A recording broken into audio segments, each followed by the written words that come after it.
परमाणु और अणु, रासायनिक संयोजन, इनके बारे में बात करेंगे। तो इसमें जो है अब तक हमने जो बात करी वो तत्व क्या होते हैं, यौगिक क्या होते हैं, मिश्रण क्या होते हैं, इन सब के बारे में बात करी थी। अणु और परमाणु जो आपका चैप्टर 3 है उसमें से इसको लिया गया है। तो सबसे पहले जो हम बात करते हैं तत्वों की, तो यहाँ पे जो ज्ञान है ये अपनी दीदी से यही प्रश्न कर रहा है कि तत्वों से यौगिकों का निर्माण कैसे होता है। बड़ा ही अच्छा प्रश्न है। क्या मिश्रणों की तरह इनमें भी आपस में केवल मिला देने से यौगिक बन जाते हैं?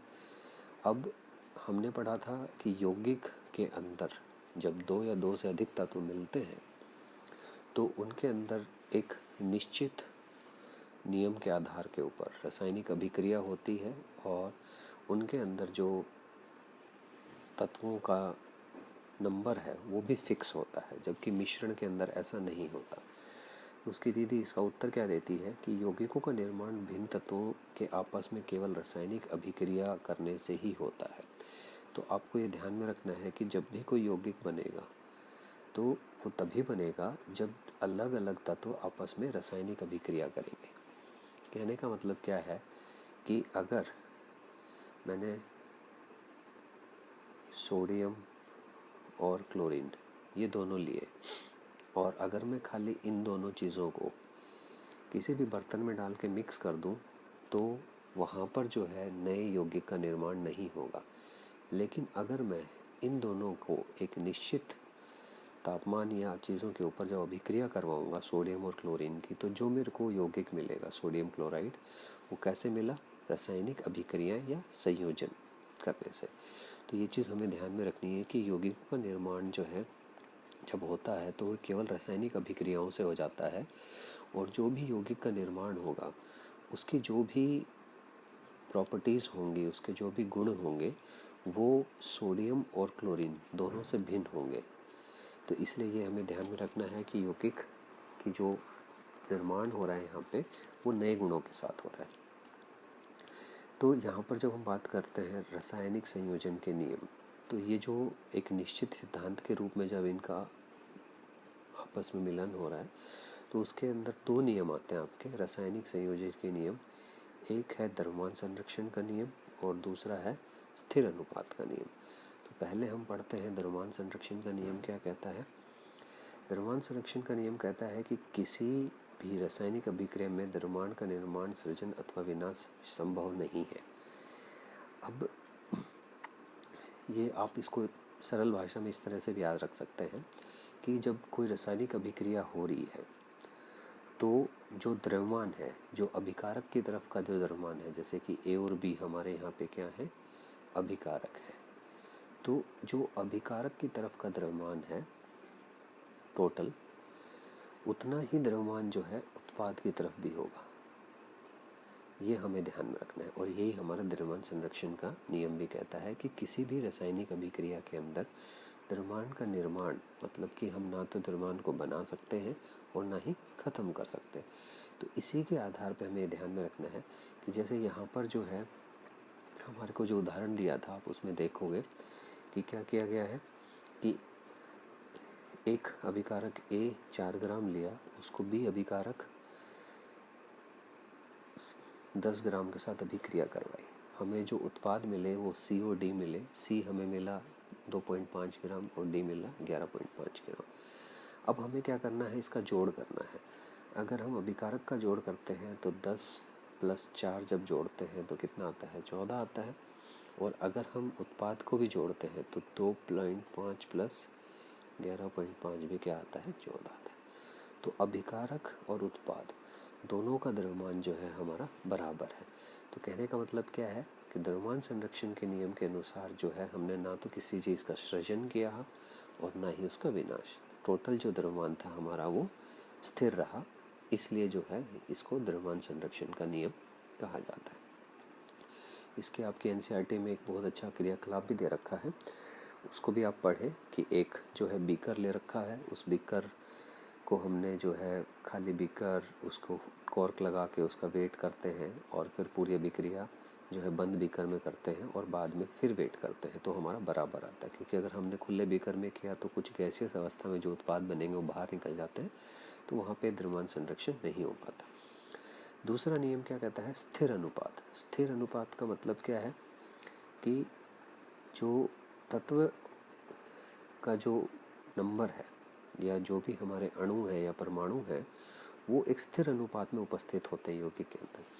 किसी भी रासायनिक अभिक्रिया में बने यौगिक में तत्व हमेशा एक निश्चित द्रव्यमान अनुपात में विद्यमान होते हैं, कि उसका जो नंबर होगा वो फिक्स होगा, उसको आप चेंज नहीं कर सकते।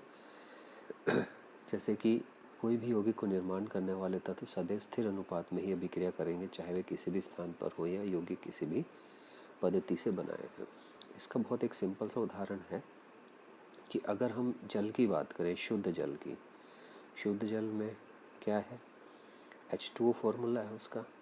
यहाँ पे हमारे 2 परमाणु हाइड्रोजन, 1 परमाणु ऑक्सीजन। अब जब हम कहीं पर भी किसी भी देश में किसी भी जगह पे जब शुद्ध जल को अगर टेस्ट करेंगे तो हमारा जो फॉर्मूला है वो यही आएगा और उसके अंदर जो परमाणुओं की संख्या है वो भी यही रहेगी। अब अगर इसके द्रव्यमान के संदर्भ में देखा जाए कि इसके द्रव्यमान के संदर्भ में इसको हम कैसे एक्सप्लेन कर सकते हैं, तो उसके लिए हमें जो है इनका द्रव्यमान पता होना चाहिए। जैसे कि हाइड्रोजन जो है उसका द्रव्यमान होता है 1U। अगर मैं ऑक्सीजन की बात करूं तो ऑक्सीजन का द्रव्यमान होता है 16U। ठीक है, हम यहाँ पे जो है इसको U जो है एटॉमिक मास यूनिट है, इसको आप ग्राम द्रव्यमान बात कर रहे हो तो G में भी लिख सकते हैं, ये सेम ही रहेगा। अब हो क्या रहा है यहाँ पे, जब हम इसका रेशो निकाल रहे हैं तो जल के निर्माण के लिए होता क्या है? 2H था, अभी हमने बात करी थी फॉर्मूला, और 1 ऑक्सीजन थी। तो हमने क्या किया, इसको 2/16 हो गया हमारा, क्योंकि 2 हाइड्रोजन थे और 1 ऑक्सीजन थी। जब इसको काटेंगे तो हमारा अनुपात क्या आया? 1:8। तो ये हमारा जो है स्थिर अनुपात के नियम में है कि जब भी अभिक्रिया होगी तो क्रमश इसके अंदर होगी 1:8। इसमें का मतलब क्या हुआ कि 1 ग्राम हाइड्रोजन से जल बनाने के लिए हमें 8 ग्राम ऑक्सीजन की आवश्यकता होती है और 2 ग्राम से बनाने के लिए हमें 16 ग्राम ऑक्सीजन की आवश्यकता होती है। तो ये चीज़ आपको ध्यान में रखनी है। इसी तरह से हम कार्बन डाइऑक्साइड के द्रव्यमान का अनुपात भी निकाल सकते हैं। कार्बन डाइऑक्साइड के द्रव्यमान का अनुपात निकालना है तो कार्बन कितना होता है? 12, ऑक्सीजन 16, लेकिन ऑक्सीजन यहाँ पे कितने हैं? 2, तो 12 और 32। अब हम देखेंगे कि किससे कट रहे हैं। 4 से इसको भाग दे सकते हैं, 4 × 12 और 4 × 8 32, तो हमें मिल गया 3:8। इसी तरह से हम जो है अमोनिया का भी देख सकते हैं। NH3 के अंदर भी, NH3 में नाइट्रोजन का द्रव्यमान होता है 14, हाइड्रोजन का भी हमने बात करी थी, कितना होता है? 1। अब इसमें क्या देखोगे आप कि हाइड्रोजन 3 है, 14:3, तो ये आपस में कट नहीं रहा, तो इनका क्रमश अनुपात यही हो गया। तो इस अभिक्रिया के अंदर हमने 2 चीज़ें सीखी हैं। एक तो द्रव्यमान संरक्षण का नियम, अभिकारक और उत्पाद के अंदर द्रव्यमान हमेशा स्थिर रहेगा, ना द्रव्यमान का निर्माण किया जा सकता है, ना उसका जो है उसको सृजन किया सकता है, ना ही विनाश किया जा सकता। दूसरा स्थिर अनुपात का नियम, जिसके अंदर हमने 3 उदाहरण लिए। अब हम आ जाते हैं प्रश्न उत्तर के ऊपर। प्रश्न उत्तर बड़े ही आसान है इसके अंदर। आज आप देखोगे कि बिल्कुल जो है आपकी अभिक्रिया में से ही दिए गए हैं। पहला प्रश्न है, रासायनिक संयोजन के 2 नियम लिखे। दोनों नियम हमने ये पढ़े हैं, इनको आप लिख सकते हैं इसके अंदर।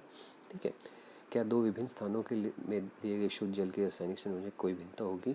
समझाइए। जो अभी मैंने आपको बताया था कि अगर किसी भी स्थान से आप शुद्ध जल लेंगे तो उसके रासायनिक संरचना में कोई भिन्नता नहीं होगी। क्यों नहीं होगी? क्योंकि जब भी शुद्ध जल बोला जाएगा तो उसके अंदर 2 हाइड्रोजन और 1 ऑक्सीजन का जो है परमाणु होंगे और तभी वो शुद्ध जल कहलाएगा। तो हम उसमें लिख सकते हैं कि कहीं पर से भी जो है किसी भी स्थान से अगर शुद्ध जल लिया जाएगा तो उसका जो यौगिक है, उसका जो फॉर्मूला होगा वो H2 होगा, इसका मतलब है उसके अंदर 2 हाइड्रोजन के परमाणु है और 1 ऑक्सीजन का।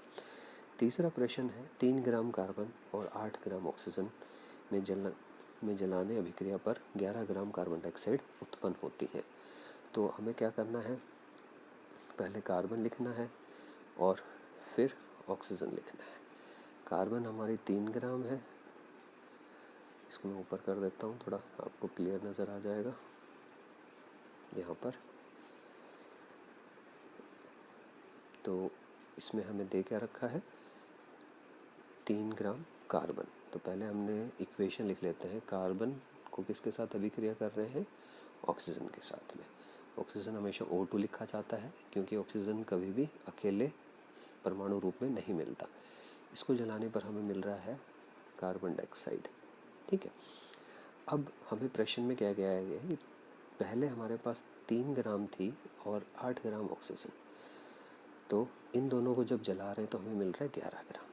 स्थिर अनुपात के इसका द्रव्यमान संरक्षण के नियम के अनुसार जो है आप देख सकते हो ये फॉलो हो रहा है कि ये टोटल कितना था, यहाँ पर इनको टोटल करोगे 11 तो इधर भी 11। लेकिन प्रश्न में क्या है, इसको थोड़ा सा बदल दिया गया। यहाँ पर अब हमने क्या किया, ये कह रहा है कि अगर हम 12 ग्राम कार्बन ले लें, हमने कार्बन को कितने गुना कर दिया, 4 गुना बढ़ा दिया, 12 ग्राम कर दिया, ठीक है।